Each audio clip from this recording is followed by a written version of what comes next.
Tracey, I'm going to compare your swing to Grant Wade, who was on the PGA Tour during the 90s and at that time was considered having one of the best swings in golf. He's now a top instructor for tour players. Always begin my analysis at the impact position. It's the most important position. Everything the golf ball does, how far it goes, how high it goes, how much it curves, is a direct response to the club's position at impact. And the club's position at impact is a direct response to the body's position at impact. And everything you do prior to impact has the sole purpose of arriving at a fundamentally sound impact position. Now let's review some of the fundamentals of impact. One of the key fundamentals and requirements of a good impact position is that you must hit down on the golf ball and hit the ball before you hit the ground. This will give you maximum compression of the golf ball. It will allow you to get the most ball speed off the face of the club. This requires you to have your low point in your golf swing in front of the golf ball. And so in order to get the low point of your swing, the bottom of your arc, in front of the ball, you have to have the majority of your weight on your left side at impact. I've drawn a box at the base of the ankles to the top of the head, and if we look at Grant, we can see how that red line coming off of his left foot is passing right through his belt buckle. So the center of his body is on top of his left foot. The average pro will have 85% of their weight on the front foot. Now you have moved a little bit more on your left foot at impact than you have the right, but it's not a lot more. You may have 60% of your weight, 55 or 60%, but you're basically have too much weight on your back foot. What this will mean is that when Grant comes down into the golf ball, his attack angle is going to be downward. So he's going to hit the ball first, and then he'll hit the ground. You're going to come in a little bit more shallow, a little bit more flat through impact, and that's going to cause inconsistency of hitting it solid. You will hit some shots fat, hit behind the golf ball with this level attack angle, and sometimes you'll hit it thin, and you'll almost top the ball sometimes. So in order to increase your consistency of solid hitting, you need to hit down more. In order to hit down more, you have to have your weight more on your left side. The other benefit of having your weight on your left side is not only does it help you hit down, but it also makes it much easier to have a pathway for your swing to be out so that you can hit that draw.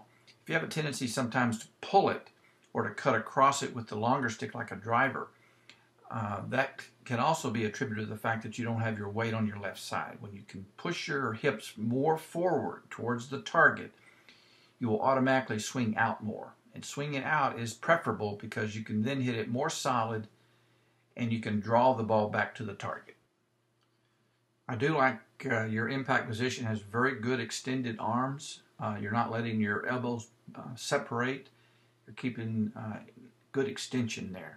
So that's a very good position of your arms. When we look at the feet, you have a good width in your stance. You have a nice athletic stance there. But you will notice that Grant has his feet flared out just a little bit more.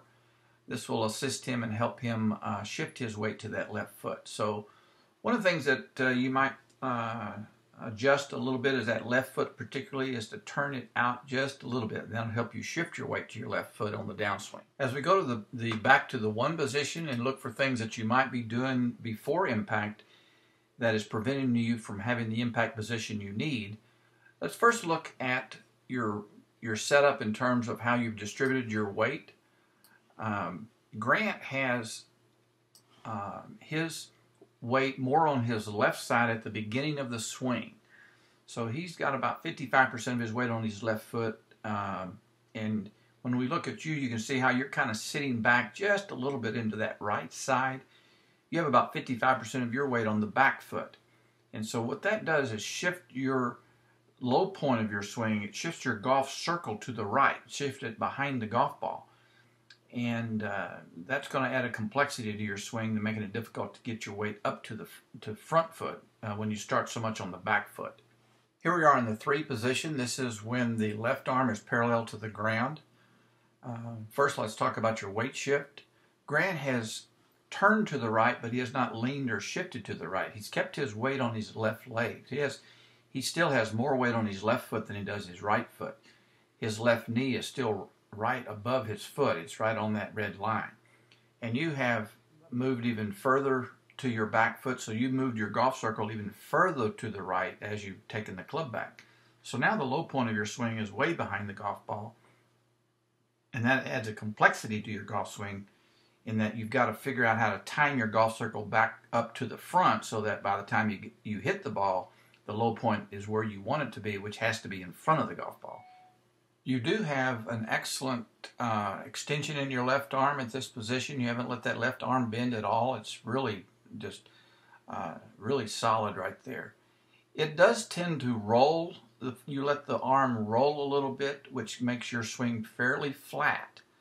And that can be an issue. I don't have any video of you from down the line, but my guess is that your swing is maybe too flat, and you're having to have too much activity in that forearm roll where you roll it back and then have to roll it square again. So you're going to have difficulty being consistent squaring the club up with this much arm roll in your backswing.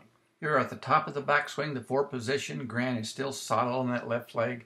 He's almost pressing down into the ground. He's flexing that left leg almost like a field goal kicker would flex that left leg before they kick the kick the football.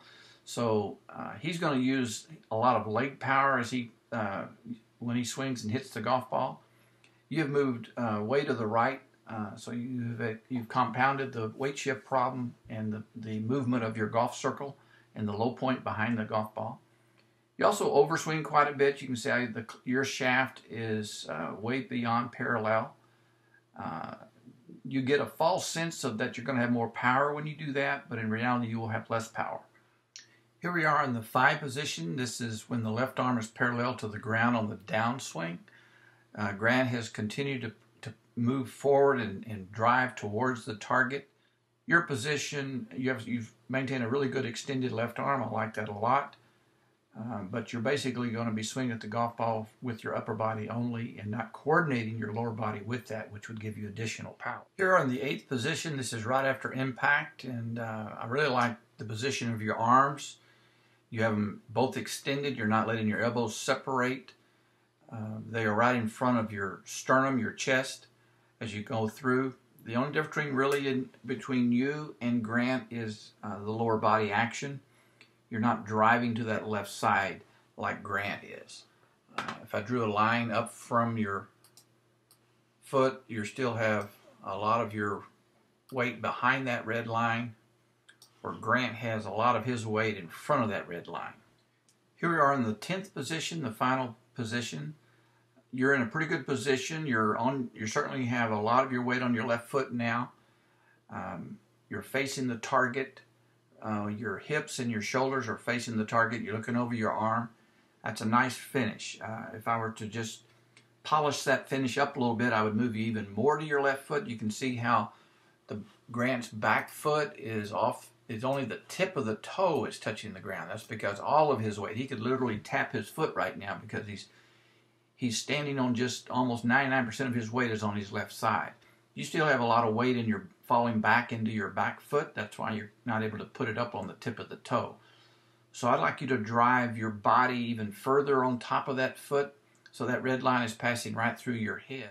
In closing, I would, as far as the things that you should work on in order to advance your golf swing so that you can start hitting the ball a little bit better and start shooting a few lower scores, I would work on maintaining more weight on your left side at the beginning of the swing and learning how to rotate around your left leg, and as you take the club back in your backswing, you still keep more weight on your front foot, and that would help you have a better position at impact. So right now I would just focus on trying to feel very stable and not have any swaying feeling at all in your backswing, and just stay right on top of your feet and right on top of the golf ball so that you can strike down into it.